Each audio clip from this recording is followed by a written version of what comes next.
Good morning, everybody. Pastor Stitch, Narrow Path Christian Church, BC, Bay City, Michigan. Welcome to the Biker Devotional. Today is September 4th, 2024. We are looking at Proverbs chapter 4 today. And as I was looking at it today, I was thinking to myself about knowing and being known. Knowing and being known. Solomon said to his sons, when I was a son, this is in verse 3, when I was a son with my father, tender and precious to my mother, he taught me and said, your heart must hold on to my words, keep my commands and live. Get wisdom, get understanding, don't forget or turn away from the words of my mouth. Don't abandon wisdom, and she will watch over you. Love her, and she will guard you. He goes on to tell his sons that wisdom is supreme, and he spends time talking about what it looks like to not fall in line with others that do bad things. And as I was reading it, I realized a couple of things. First and foremost, it wouldn't have been unknown to Solomon's sons that Solomon had spent time with the creator of heaven and earth when God himself had asked Solomon, ask me for anything you want and I'll give it to you. And Solomon's request was simple. I need wisdom to lead your people. And God said, well, not only will I give you wisdom, but I will give you all the wealth and the power that you could have asked for, but instead asked for the right way to lead my people. Solomon asked for that because his dad had spent a lot of time with him, teaching him and training him and talking to him. And it was evident to me that that was true, not only because he said he told me to seek wisdom, but Solomon didn't have the experience that his dad did, traveling the world, being with ruffians and fighting battles and all of those things. Matter of fact, those were the reasons David wasn't allowed to build the temple, but Solomon was, because he didn't have those experiences that his dad did.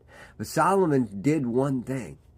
He learned from those teachings from his dad. His dad said, these are what these people are like, so don't go near them. And Solomon heard those words and took them into his heart and cherished them. You know, sometimes we don't have to do it the wrong way to learn the lesson the hard way. Solomon was a very, very wise man, to the point where everyone in the world knew it. People traveled from way away to find out and learn his wisdom and gain it. And a lot of it was just because he took what he was told and he examined it, he learned from it, and he applied it without actually having to do it wrong the first time. I apparently am not a wise man because I don't like to learn that way. I have historically been the man who hears the thing and then has to go test it and fail before I learn the lesson. That's probably foolish. No, it's not probably foolish. It is foolish. There's a lesson in this for me as well. Hear what others have to say and their experiences. Take those experiences, evaluate them, and before you jump in and run, consider and try to apply those lessons. You know, before Recover, I wasn't any good at that. But as I spent time around the tables, as I spent time in the circles, as I spent time hearing other men and women share life experiences and sharing my own, I have learned that applying that into my life is a big part of what wisdom does. Not who wisdom is, but what wisdom does. Listening and applying truth and knowledge. Today, we have an opportunity to do that again.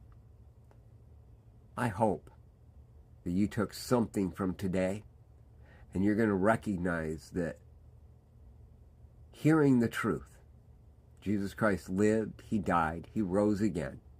He did all of this to pay a penalty that could never be paid,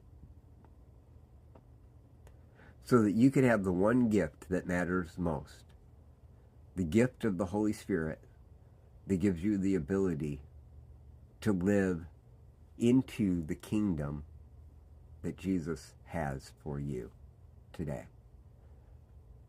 He doesn't want us to invite him into our lives, in our world. He's inviting us into his life and his world. It's a good, important message to remember. Let's go do that today. I love y'all. Hope you have a great day. God bless.